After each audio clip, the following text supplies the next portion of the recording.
Good evening, everyone, and welcome to Rainey Toon Talk. And tonight, join me live for an interview is former Newcastle player David Burt. David, thank you very much for coming back on the show tonight. No problem.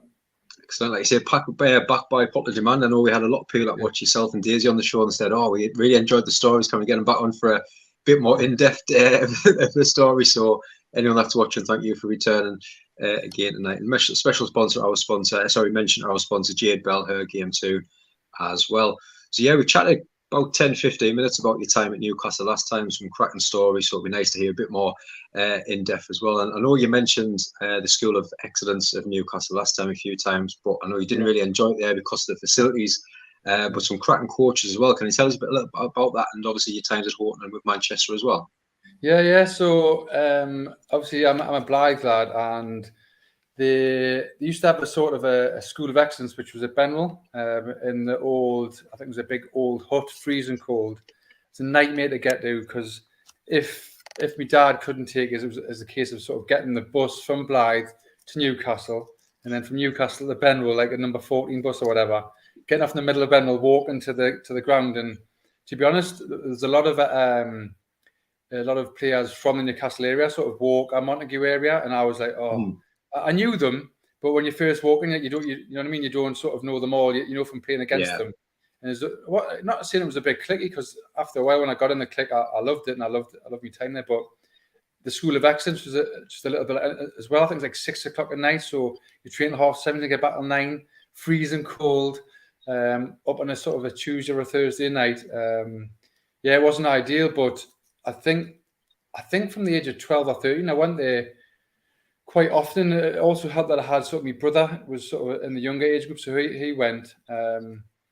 But an option came up to go. I mean, to be honest, during that time I was playing for Bedlington Juniors, sort of like all the way from 11s, 12s, and 13s, and there was scouts all over the shop. So Man United scouts, Sheffield United scouts, Arsenal scouts, and I ended up going to nearly all those clubs during the summer holidays. What would happen was, if you're good enough, you sort of get somebody who sort of give your dad the card, and you contact the guy, and you end up going during sort of school holidays. So all my school holidays was either going like to Wimbledon or Arsenal and all these different places. And Man United asked us to go, and they had a sort of a School of Excellence at Houghton Spring, which was ideal. And the guy actually used to come down and pick us up. So there's me, my brother, and we had Alan Hogg, and there was a kid called James Irvin. So there's 4 of us who used to go down on a Wednesday, pick us up, take us to Houghton Spring, train in that facility with Pop Robson, who was next Newcastle United player. Warm. It was like really nice. It was really nice. And the training was spot on. And every sort of holiday then we used to go down as a Man United, sort of Newcastle-based Man United, like the Northeast based, and then play the Man United team down there. So under 13s, play Man United under 13s, and 2 or 3 times I went down. I played really well. I remember playing one game, we were beaten 5-2, and I got a hat-trick. And so then they invited me to go down in the school holidays. So I went down a couple of times. Actually, there's a funny story about that. I wouldn't advise anybody to do this, but I went down as I think it was a 13 or 14-year-old, and I went down in the train with a Man United scout, which was called George Hall, and we were staying in the sort of halls of residence. So it was like a student accommodation. And I think it was like 5 nights or 5 days, 4 nights or whatever. So you went down to Man United's training ground, trained, and then you had a few games, etc. And Alex Ferguson was there, and we met him, and we had all the Man United strips on. But there wasn't much to do at the night time, like hardly anything. And there was a lad called Barry Ferguson. I think he ended up playing for Scotland. I think he was their captain for. Yes. He played for Rangers as well. But he was there. There was Ray Clements' son, Stephen Clements, was there. I remember him being there. Anyway, so I went to the phones to ring me mum and dad to say I'm here, blah blah blah. And I'd done that, and I was a bit bored. I shouldn't have done this really. And there was nothing doing. I was like, I shouldn't be saying this. So I picked up the phone, and I was like, rang 999. Only because there used to be nothing doing in my estate, and we used to, like the payphones back in the day. Randomly, we used to just like ring random numbers. We used to ring the fire station, say there was a fire, whatever. And anyway, I ended up saying there was a fire at the place. A little did I know. Oh, hold on. Oh, sorry, that went off there. Little did I know, 5 minutes later, 5 fire brigades turned up outside the halls of residence. I was panicking in my room. Obviously, I traced the call. I came back, and then there's hell on. Anybody using the phones? Anyway, it was Barry Ferguson. I went, yeah, Burt was at the phones. So I had to admit it, and then they called me parents and said, "Oh, your son's called the fire brigade. 5 or 6 fire engines have turned up. Not a good thing to do." So on the way back, Man United scout was going crazy at us, saying, "You know what it is? You get one opportunity, and you do this. You're having a great time, blah blah blah." Anyway, got back. Dad absolutely hammered us. It's absolutely a thing to do. Only as you get older, you think, well, it was a bit of fun. But you think, you know what I mean? What happens if they were meant to go to somewhere else? I didn't think of that at the time. Obviously, learned my lesson. Anyway, weirdly enough, a couple of weeks later, I got a letter from Alex Ferguson himself, back to the house, saying they had a really great trial. Mistakes happen. We think he's a good talent. Blah blah blah. We'll give him and Jamie another chance, even though Jamie wasn't there. Anyway, next holidays, my brother went down, and on the coach on the way down, we get a phone call when he's there saying your brother's been fighting on the coach. Anyway, the 2 lads had started. One's the lad from Blade, and Jamie had got into a fight. Jamie had him a headlock on the back of the bus, wouldn't let him up.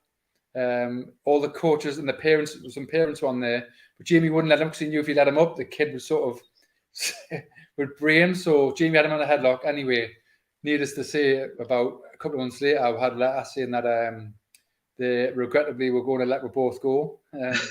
So we ended up that sort of leads us on to how I sort of ended up being at West Brom. So as a 14-year-old, I ended up signing schoolboy forms for West Brom from just going to West Brom during the summer holidays. But Man United was honestly, we're flying there as well.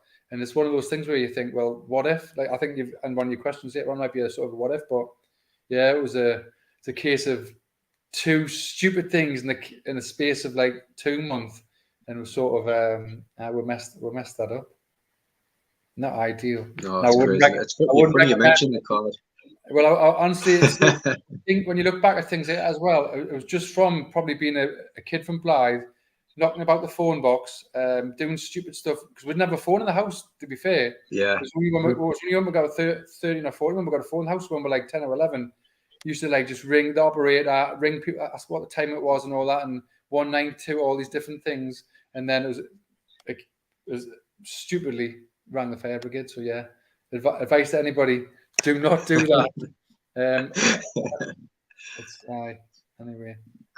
Oh, crazy. It's like funny you mentioned the card, because my son and myself, massive Newcastle fans, but obviously he living in Sunderland. He's been the last couple of weeks on the Monday and Tuesday, he's been going to the Sunderland Foundation, just literally summer camps. Yeah. And he's turned his hand to be goalkeeper. He absolutely loves it. Big, tall lad, and just playing a daft tournament this afternoon, and someone's kind of spotted him, and he's came over the letter saying, "Tell your mum and dad to give us a ring.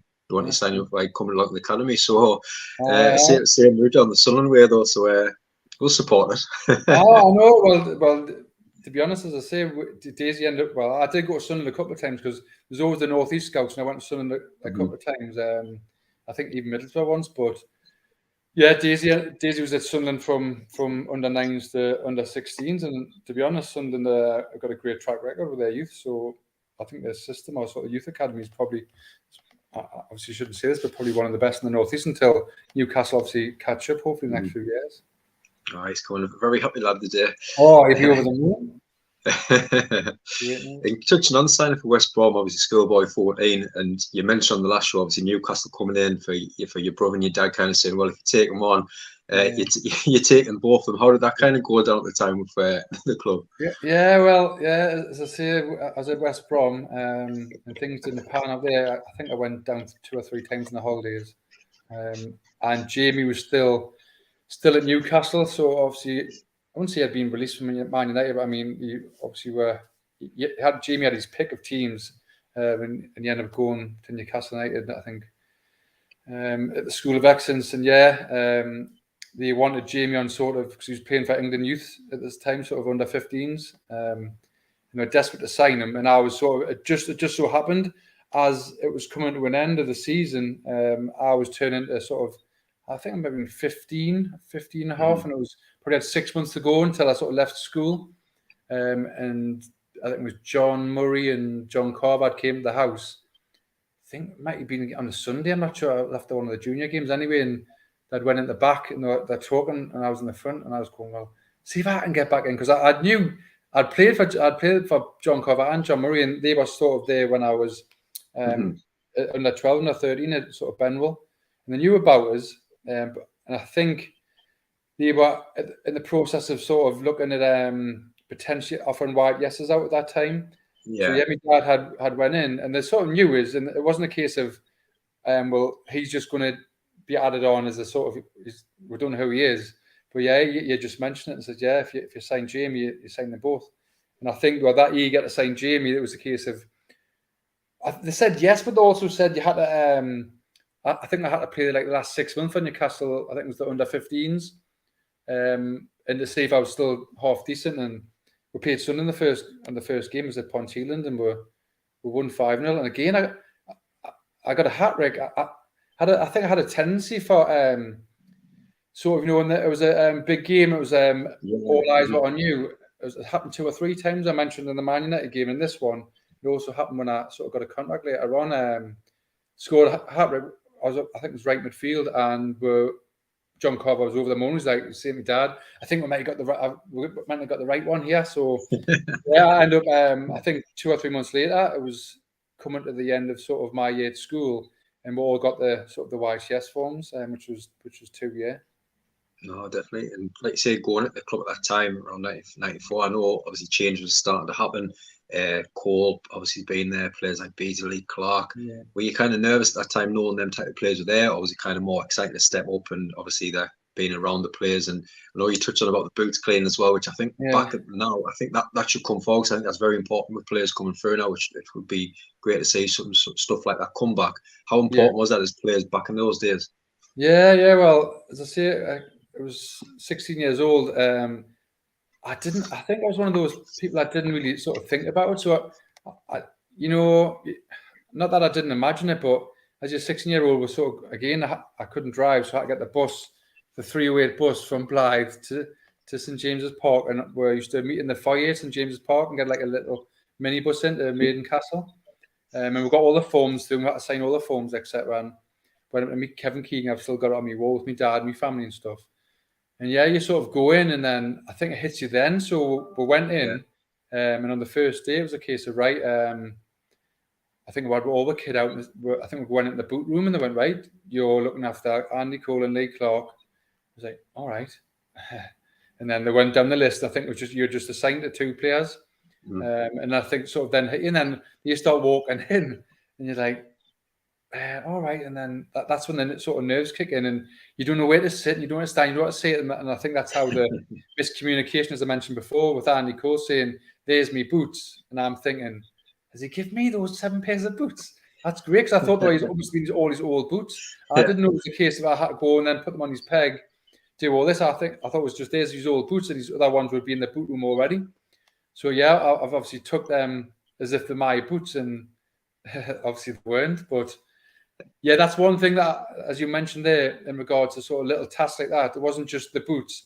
It was cleaning out the glass, cleaning out the changing rooms, making sure their kit was in place, making the drinks, getting the cones in, getting the cones out. So you had sort of 9 or 10 different tasks you had to do. Although I wasn't really great at the tasks, I was too busy playing head tennis all the time. I always used to get wrong for not cleaning the boots properly, and I was always last minute. Because Ray's still there now. Ray Thompson, the kit man, he's still there now.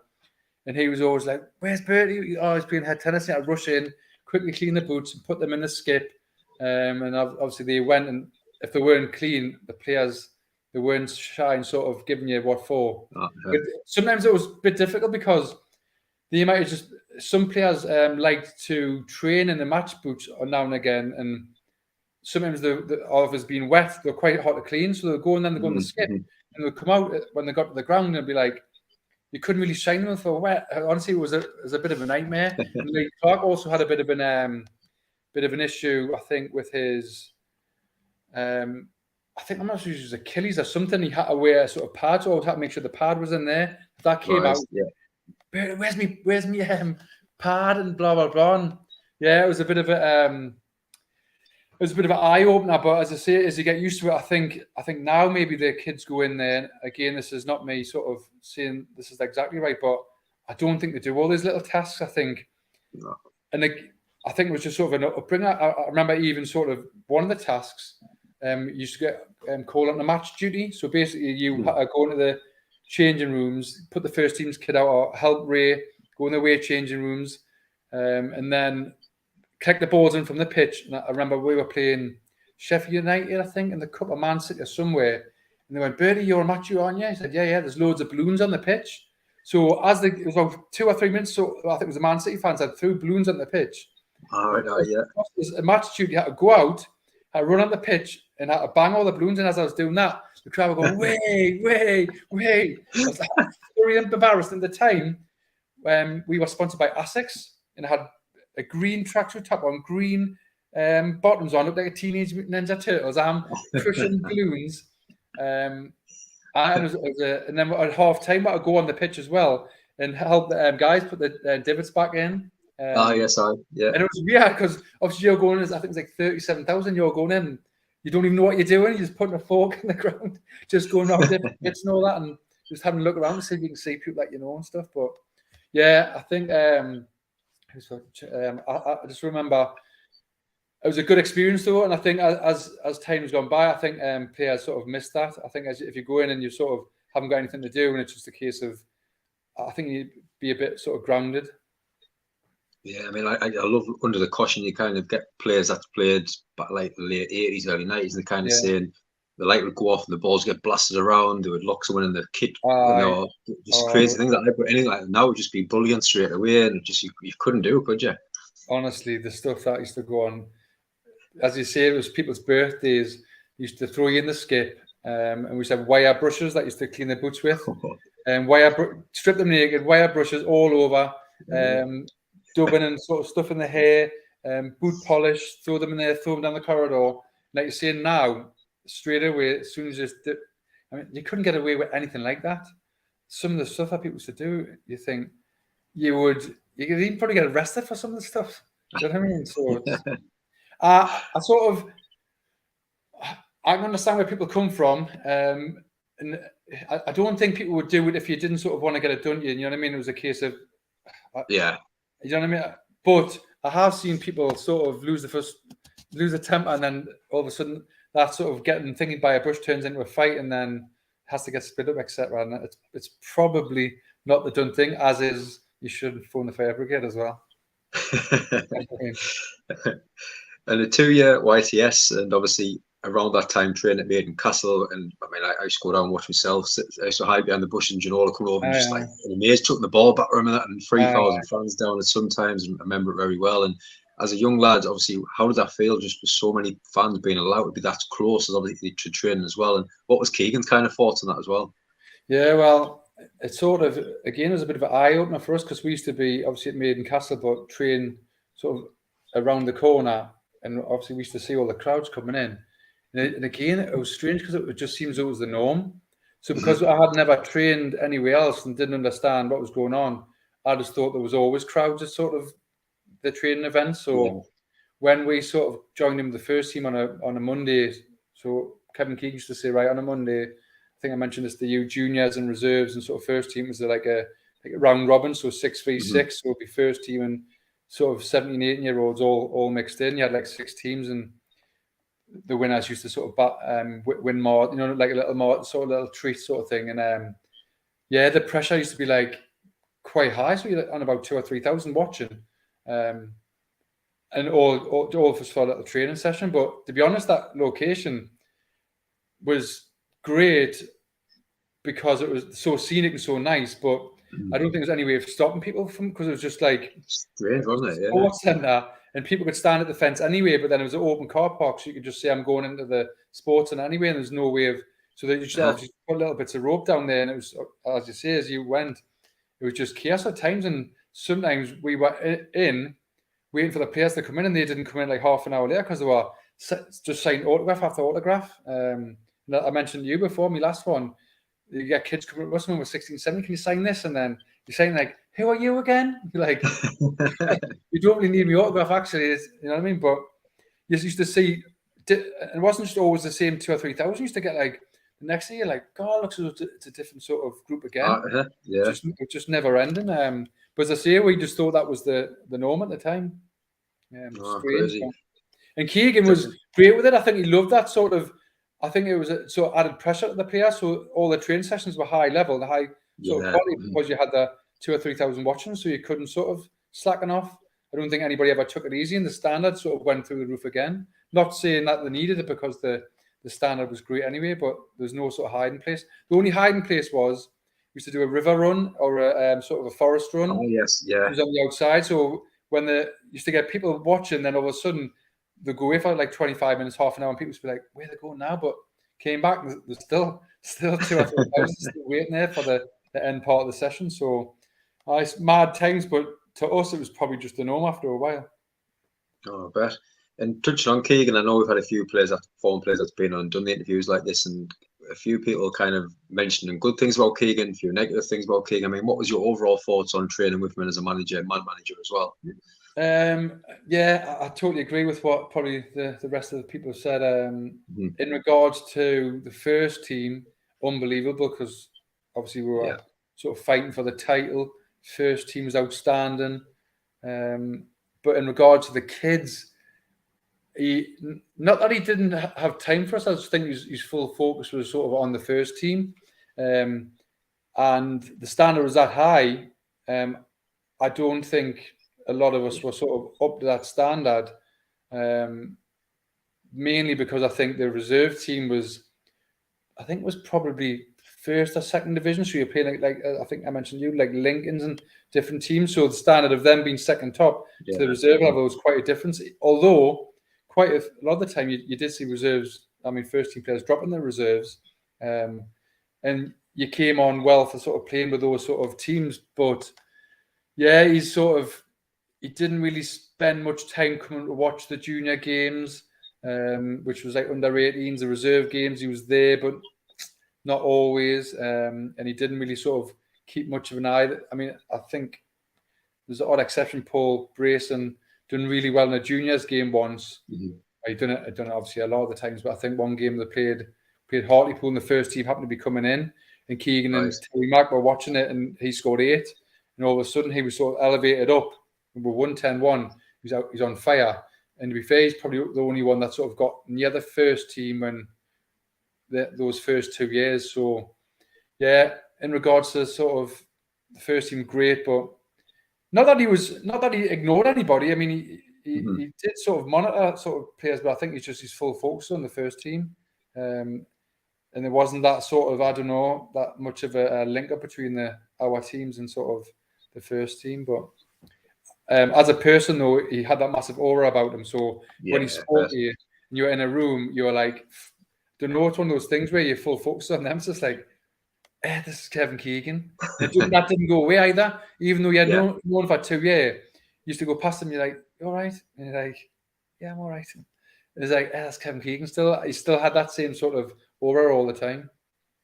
No, amazing. I mean, you touched on some players, and that ties nicely with the next question about the reserves. And obviously, one I totally love, non-league player now, Paul Brayson. Obviously, still, I think manager now with fantastic, and is still banging in goals as well. And there was some really good talent back there. I mean, mentioning Paul Brayson, which other players were kind of at that point where, if obviously because there was so much quality in the first team, it wasn't that high quality. Which other players could have possibly kind of been more involved around the first team, do you think? Well, sort of, as I say, that we had 2 years under Keegan where I think the first year he had a reserve team, but the second year he pulled out the reserve team, so there was no reserves at all, because we had to play, I think we had to play something like 25% of our games at St James's Park, which would have been 3-4 games. Right. He didn't want that, so we ended up pulling out. And as we sort of done that, I think we signed Darren Huckabee from Was it Lincoln, and he came, Darren Huckabee, or Jimmy Crawford, he was there. Was there anybody else? So I think at that time, it was about 6 of us who sort of we weren't in the juniors, we were in the sort of reserves, but there was no reserve team. So you sort of were training like sort of on my own, sometimes with the first team, sometimes with the juniors, sometimes with reserves. And there was Paul Barrett, who was probably good enough as well to get into that sort of team. He ended up, I think he ended up going to Wrexham in the end. I've said Paul Brayson, and then Darren Huckabee was sort of left in the lurch. So he's on the bench, but there's no sort of reserve team for him. Wasn't going out on loan. And to be honest, when we sold him, I mean, actually when he was at the team, he was in the training. He didn't look any better than us, but he always, for me, he always had some sort of raw ability. Like he wasn't bothered. You could take 2, 3, 4 men, and he wasn't sort of phased. It was if he was training with the first team or whatever. And I think he did actually end up playing in sort of a League Cup game. He was maybe outstanding. And he's on the bench in and around, and then all of a sudden he went to Coventry and he just took off it. He scoring against Man United. I'm sure he always used to play well against Newcastle. So I think potentially probably would have seen a lot more of Darren Huckabee and maybe again Paul Brayson. Should have had, like you have now, like maybe it's a Lewis Miley, where they should have been playing maybe his FA Cup, Carabao Cup games at the time, and maybe would have broke in.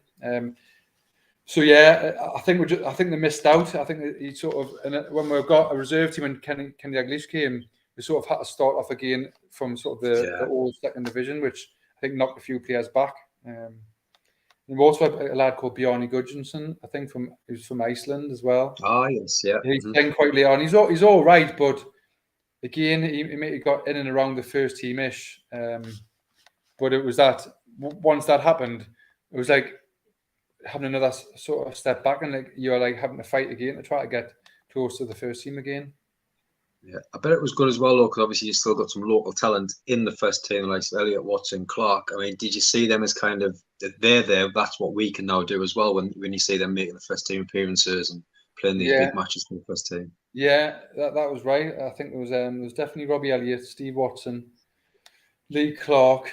To be honest, as well though, when I went, they seemed as though they're sort of well established, which that seemed to probably work, because I think they all sort of got into the team in around 16, 17 was your dealers. And I think when Kevin Keegan came, even though they might have been like 3 years older than us or 4 years, they felt as though they were like men. It was strange because they were sort of so far developed, probably 2 or 3 years in the first team. But that was a decent stand at the set. So you did think, well, they've got here, there's a chance for us. But as I say, maybe it's the year after when you sign a sort of Ginola and Espria and then Ferdinand and Shiva, and it's like it's some standard to get into. So all of a sudden goes from, I mean, even like Rob Lee and all that, or people, I wouldn't say they forget about, but they only signed for under $1 million, and absolutely outstanding. So it was good to see that. I think there's a few other youngsters. I think Alan Nielsen was there. We had the Appleby brothers; they were there. Steve Harper. So you still had quite a few local lads who were sort of in and around the first team, but it seemed as though there was still quite a gap because they were sort of as that safe. They felt as though they were established and sort of in the first team. Yeah, I mean, you mentioned some of them names there, and obviously the big one coming in, Sheeran, and obviously the fans turned up with the stadium. What was it like, obviously, when he's signing for the club around the place? Yeah. Well, there's a lad I know, he's a young man called Owen Peterson, and he was, I mean, to be honest, a lot of us local lads, massive Newcastle fans, and obviously we heard the news, and we're getting the little minibus back from Maiden Castle to St James's Park. And we're like, right, we're going to have to stay here because she was getting presented at the back of the sort of ground. So we just mingled in with the rest of them. It was like, again, it might have been like 5, 10, maybe 15,000 at the back. And he came out on stage and we were like singing his name. We're thinking, tomorrow we're going to actually be training with Shiva, doing all this. And we're like, trying to get an Italian. Then I remember the next day going in, seeing him. We were up in the canteen. They were having shooting practice. And the balls were just dropping down, and she was just lacing it right foot, left foot, top corners all the time. We were like, wow. And again, he wouldn't have been massively older than me. Maybe he's 5 years. I think I might have been like 18, maybe like 23. I think something like that. But honestly, it was just to think. And again, I think it was like a world record signing, or it was some sort of crazy price tag. But then watching him in training the next day, and then him walking up the steps in the canteen when we're still there. Oh, I'm gonna plug my computer in. 2 seconds. I'm just gonna have to change this over. I've done this last time as well. I'm gonna sit over here. He came in and we had a guy called Ronnie who was basically he made the soup upstairs in the kitchen. Yes, yeah. So it was none of this. You must have pasta and must be eating all this. We had a soup man who made massive packet soup, so loads of packets of soup with water, stirring around, and you got a banana. So there's Shira coming up, was like, "What do I got for food?" And I was like, "Soup and a banana." And he's like, "Yeah, kidding, aren't you?" He says, so he's obviously come from Blackburn, winning the league, to Newcastle, upstairs with Ronnie the soup man, who was like 68, missing teeth. Used to get the bus. I think he lived in somewhere in Newcastle, West End. He used to walk down, get the bus with us, come in, basically put the packets of soup, big pan. It was terrible as well. It was like minestrone and something else, and then one banana, and that was it. Shira was like, "This is absolutely beyond a joke."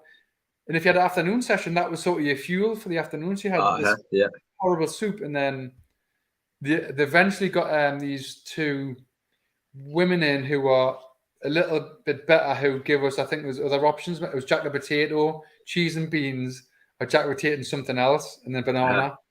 And then I think the year after, that's when they sort of moved to Chesley Street and they had the training complex there. And again, it sort of progressed further. There was pastas and stuff on, but yeah, Alan Shearer coming in and a couple of years after signing for Newcastle, getting packet soup and a banana. Oh, that's brilliant that way. I love it. Terrible. And at this point, like you say, you're training with the first team and around the squad. And I know you touched on about the 17th man for the Champions League game, which must have been massive for yourself. Obviously, were you full of nerves, or were you just in a way praying that someone might get an injury just so you can make that 16th place on the bench? It was probably the most nervous thing ever. We were at Maiden Castle, and I don't know if you remember at the time. This is when we were playing Monaco, so it was in the Champions League. And Peter Biazzi had just fractured his eye socket again, so it was the second time. So he was out injured, and we're down to bare bones. And I think they had 14 fit players. So Jeff Parkin walking down and went, "Bertie, Bazas," was Paul Barrett. He said, "You're the first team today," and that was at Long Benton. And we were like, "Oh no!" So we got put out the thingy, and I drove my car. And there's me and Paul Barrett sitting there, and like he's looking at me, and I was looking at him. I was like, "Bazza, we're going to be in the squad tonight, you know." So like honestly, crying with laughter all the way down. Like this is about a half-an-hour journey. They had just started training, so I was like, "I haven't even got a suit. I haven't got a suit. I have to get my dad's wearing my dad's suit." So we're trying to like count the players who was like fit, and we're like, if Peter Biazzi's fit, if he's not fit, we're both in the squad tonight. And it was on TV as well. So anyway, we got to training. It was straight in, kit on. Daglish was there at the time. Training session was fast. I remember being super fast. At the end, it was one touch. I was panicking, flapping, just thinking about the night time. And to be honest, I think that's where Paul Barrett ended up training better than me, I'm sure. And he ended up being sort of on the bench. But anyway, I went home, asked for my dad for his suit and all that, and got him tickets for the match. It was on TV the night time. We went in the change rooms. They went, John Motson wants to meet you. So I go outside, and John Motson was in the foyer. So he met me and Baz, and he was like, "You're David Burt, aren't you? You're Paul Barrett." And he's like, "You're from whatever. You're from Blythe, aren't you? You're 7 years old, right wing, fast." It's like, he knows his stuff. And I remember I was like, why has he got he's got brown all over his hands? Obviously, at the time, I didn't realise that people have got makeup on to go on TV. So he's got makeup on all over his hands. And I'm shaking his hand. And I was thinking, Baz on the chin, why has he got foundation on his hands and stuff? It's like, I don't know. Anyway, went in the change room. Daglish was named the team. Went through it all. Peter Beardsy had declared himself fit. So there was 17 people. So then they got the subs 1, 2, 3, 4, 5 or whatever, or 12, 13, whatever. And I was sort of left out. So I was like absolutely devastated because I would have gone on the pitch, done the warm-up and all that. And I would have got, honestly, it was about 500 quid extra on top of my wage, which was probably more than my wage anyway, for being in that sort of game. So I ended up sitting next to the dugout. So obviously I was 17th man, and then I also had to go on match duty as well. So it was embarrassing. Not only was I not in there, I had to sort of pick up all the slips and all the sort of dirty stuff. And when they played Monaco away as well, Badger got named in the squad and I didn't. I think he went away and went on the bench again. But I didn't actually make that squad. So it was so close. But weirdly, anyway, yeah, I was nervous. But looking at the game from the sidelines, I was thinking, wow, this is...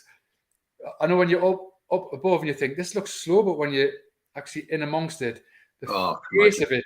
And Thierry Henry, I think I mentioned you, Thierry Henry would have been on the left. She was like a left winger, and I was a right winger. I was thinking, I would have to... I'd come on, and I'd been sort of marking him. I was thinking, I think they had Bartes in goal. I remember Bartes being in goal, and Monaco, Thierry Henry on the right. So it would have been one hell of a debut. And that was the closest I came the week after. We played Sunderland, and again, I was 17th man. But I didn't go in the change room this time. I was actually... He asked us if I wanted to drop down into the juniors that morning for the under-18s. So we're playing Sunderland. So I ended up just playing in that game instead, and just went with the normal size squad. It's all about timing, isn't it? It's just crazy how things fall into place. No, it is. And we touched on a few favourite questions last time on the show, and you mentioned obviously the best player that you trained with, which was Peter Beardsley. I know a lot of people in the group still chat about Peter Beardsley as well. I mean, just how good was he in training and being around as well? It was a tight. I mean, to be fair, like I say, there was Shearer, Janola and Asprilla, who are different sort of players, but I just think Peter Beardsley had it all. So he was sort of like he wasn't arrogant. No, honestly, he wasn't arrogant. He just got on with stuff. Do you know what I mean? It was a case of he could work hard and he could do anything with both feet, and he could make goals and score goals. And I think that was the impressive thing. It wasn't all airs and graces with him either. Obviously local as well. And this was the second time he had been in the club, so he was 32 at the time, and I think was signed for about £1 million. And it was a case of, oh well, you should never go back to your old club, and is he going to be the same? And we spent £1 million. Honestly, for the sake of £1 million, you can't. What can you buy now with £1 million? And I mean, that's crazy.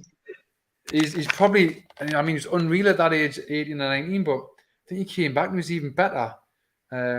So yeah, in training, it was just a case of if you wanted to look at anybody or do anything, it would be a case, what's he doing and what can I do? Because he let me do anything. I mean, didn't seem head it much, but other than that, every touch, striking, crossing the ball, reading of the game, he was still like sort of a yard quick having his head. So even though he wasn't as fast, he was still fast. But because he had that extra yard in his head, he'd be already away by the time somebody had sort of looked at it. So yeah, but then as I say, you had the different sort of talent in Janola, who was strong, big, skillful, and Asprilla, who was just ridiculously good, but just done it sort of in phases. And then you've got the crazy players like Shearer and Ferdinand, and who are just sort of like beasts in their own right. So it was a fantastic team, but Beardsley was sort of he would clinch it for me.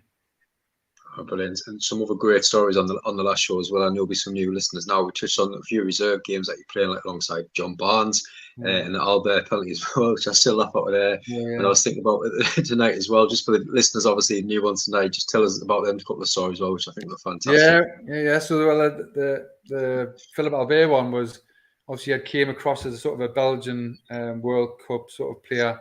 Again, I think I'd signed for like 2.7 million. I think about 2 or 3 times, which was a good thing if you weren't fit or you come back from an injury, that you went in the reserves. It wasn't the case of straight in the first team. And we were playing Lincoln away. I was on the right and I wasn't really having much of a good game. And I think it might have been sort of nils each.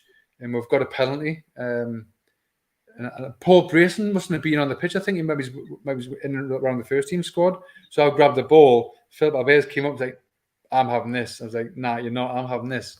And as I say, just looked at his status, went, you fucking better not miss. So obviously I put the ball down under immense pressure thinking, have I really just said you're not having this? Scored. And he's obviously shook my hand and stuff. But in the next 2 or 3 minutes, I've been sort of subbed. I was having a poor game anyway. I scored the goal, which didn't really matter, but won the game. And after the game, he's like, again, he's always just straight first. He says, thank God you scored, because you would have probably clipped us around the ear. But as I say, when I'm coming home thinking, hey, I've just sort of took the ball off a sort of World Cup player and said, I'm having this. and sometimes, as I say, I sit and think now when I'm sort of playing, it seems it was a total different life ago. You know what I mean? It was one of those things where it's like, did I really sort of take the ball off him? And as I say, another game comes to mind where we played, I think it was York. And again, you're sort of lining up, and I'm right midfield, and you're looking in the middle, who to pass through. There's John Barnes in the middle, who's played for England, sort of Liverpool, he's played in all these different thingies, and you're sort of asking for the ball. And again, you had trained with him, so it wasn't a case of you weren't awestruck, but I ended up scoring, and I think John Barnes scored. And you're coming home, you think, and you're telling all your mates, but there's no sort of, we had mobiles, but there's no cameras on your mobiles, and there's no social media. So I imagine after the game, I probably would have a selfie, and me and John Barnes will score tonight. But all I've got to show for is an old program. So obviously the week after, in the first team program, we'll give you a report on the game. So I've managed to keep those programs where it says that so me and him scored. So I've got that to look back on. But other than that, it's just a case of telling people and something like, no, you didn't, or you know what I mean? It's just a case of, well, I did, but yeah, nowadays you'd probably sort of live off that for years because you'd have photos and you'd have it on your phone, and you'd probably do a sort of you'd have it on your Instagram, you'd have it all over. But yeah, it's just a case of being in the program the next day and having a little write up. But there's a few games like that where you sort of pinch yourself moments. Even Ian Rush, although he's coming right at the end, it's Scarborough, and Ian Rush was sort of centre forward, and you're playing on the right, looking to cross the ball into sort of Ian Rush. And we're also, I think the other one that sticks to mind was we actually played, I think it was Lincoln. A lot of stories against Lincoln, but we played Lincoln and beat them 6-1, and I was on the right, and Andreas Anderson got a hat-trick, and Louis Saha got a hat-trick. He came, I think it was under sort of Ruud Gullit, and I must have said about 3 or 4 up from the right, and then a couple of years later, you end up going to Man United, and you're like, that's Louis Saha who used to beat Newcastle. You know what I mean? So it's just there's 3 or 4 of those moments where you're playing with along like say Dave Batty, Stuart Pearce, and it just seems as though it was a case of the norm at the time. But yeah, looking back now, some of those players are probably they get described as entertainers or legends and stuff, and you're like, I should just be in the change room, just normally playing with them. It's just a strange thing. No, amazing. I mean, finally, obviously in our Facebook group, I think we've done about 75, the quick fire kind of 5 questions with former Newcastle players on there. We've done about 10, 11 now on the channel live as well. But we've had players on there that's played 500 games, 100 games. Bob Moncur's won the first cup and stuff, and players that's played reserves, youth level as well. But every time I speak to a player, I just say how proud, like speaking to yourself tonight, of your time at Newcastle. I mean, looking back, it must be the same for yourself as well. Oh yeah, it's one of those things where I think that now when you look back at it, getting the chance to sort of play for Newcastle and looking down, obviously you see the sort of badge and stuff. Yeah, it was just such an honour to play, and I think the time that I played, I'm so appreciative of the sort of time for 94 to 99. It was classed as sort of that entertainers, and people look back now and going, what a great time that was. And I was sort of involved in every moment of that, of the full keying bit. And even the case of when Dalglish was there, although it did sort of go downhill, it's still like a great manager to play for. So you've got like Keegan, Dalglish and Gullit. And it's even more so now. I've got Daisy, who obviously represent Newcastle. And obviously brother again at the time who was in Newcastle. So it's been one of those things where I think we've all sort of been proud. And it's one of those things you can't take away. You can always say you've done that. Although I do wish I had actually played for the first team. I have got a weird thing, and I don't know if anybody you spoke to. I've got a recurring sort of dream where you actually think I have played for the first team, and I think I actually haven't. But I think the only reason I say this is because when we first signed as a 16-year-old, we had a game, so it was first team against reserves, and it was at St James's Park. So I think it was the first week in, and there's about 16 or 17 reserve team players, and because there was that many, there's 3 or 4 of us went on the bench for the first team. And I was one of those, so I didn't actually get selected for the reserves, but I was on the first team squad, and the first team won 7-8-2. And I came on for the last 10 or 15 minutes, and I remember warming up. So I had the home slip on, like black and white one, and Keegan saying, come over. And I can't remember what I come on for, but I was on the pitch, right, and I was thinking, and there's all these players like Peter Beardsley and all the sort of new signings, and I'm playing against the reserves. I remember getting smashed anyway. Come to the change room, so I'm thinking I've played for the first team, yeah. And I got the bus home, and I came back. I was like, and again I couldn't text my dad. There wasn't a phone. I was 16. I come back. I was like, I just played for the first team tonight against the reserves, and we won at 8-2. Andy Cole got 5, and I think that's sort of over. I think that memory keeps on coming back. I'm like, I'll wake up and go, did I play for that? Oh, I didn't play for that. But I feel as though I have. But yeah, just representing Newcastle at sort of junior level and reserve level. Obviously, it was an honour, and anybody who sort of gets that chance to do it, I think it'll always stick sort of in the mind. So fantastic. And looking at it now, I really hope Lewis, Miley, and Anderson get that. Yeah. I mean, to be honest, they've been outstanding in pre-season, and it's just such a great option to have, because coming back from sort of Champions League games, and you've got maybe an FA Cup game, a Carabao Cup game, or a sort of a league game against this, not say a lesser team, but maybe a team that's struggling. You can now look at them and think, you know, it is. I haven't got any sort of qualms about playing them, because I think the both just step up the plate and could save us a lot of money in the future. No, 100%. Miley, definitely. Like it's a great young talent. Looking forward to see what he can do next season. Definitely. But no, Dave, it's been an absolute pleasure having you on again. I knew there was some great stories that came up. I know a lot's still watching now, so we really appreciate your support throughout the night. If you haven't already, please hit that subscribe button as well. But David, thank you so much for coming back on the show tonight. No problem. Thanks very much. Thanks for having us. Very busy weeks. I know I've got a little break next week, so we've got another show tomorrow night, which is actually the Newcastle Ladies season preview, which I know Dave will be watching tomorrow night. But yeah, just a quick one on that one. How's Daisy finding professional life?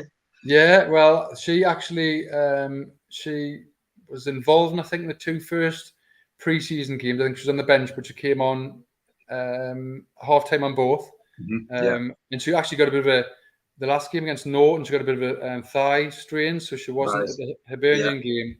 But to be honest, the standard, honestly, I've been really impressed. I think the standard is sort of raised 2 or 3 notches since our last watch it last year, and some of the girls they brought in have been outstanding. I think it's going to bring younger girls on, especially. It's going to be such a help for having sort of experienced players, 23, 24, to bounce off them. And now that it's professional, I think they don't technically start maybe until August, mid-August, as professionals. I think they've had I think they had it last week when the sort of first team were away. They've had a bit of an experience of doing a bit of full time. So yeah, I think it's going to hugely help, and I think you'll see if you go to a few of the games next year, the standards went up a notch. Daisy's going to have to fight for a place, and she knows that. And I think she's just loving she's just loving the standard that's increased again. So again, hopefully playing with better players is going to bring her game on, and hopefully she develops. And as I say, she's only 17, turns 18 in October. Yeah, she can get to sort of their standard when she's 21, 22. It'll be ideal, and hopefully she can rise as they sort of do. So yeah, I've got all my fingers crossed, and I'm buzzing to sort of see their season sort of go on. So I think the league above is harder, and we'll see some bigger crowds and some better standards of games. So ideal. No, it's going to be good. Excellent. That's 9:15 tomorrow night. Like you say, we're going to really push the ladies football in the group, and on here, hopefully we'll get at least one show every month as well, which will be absolutely fantastic to see the support coming through for the ladies next season as well. But again, everyone that's been watching, and David, I hope you all enjoy the rest of your night as well. Cheers.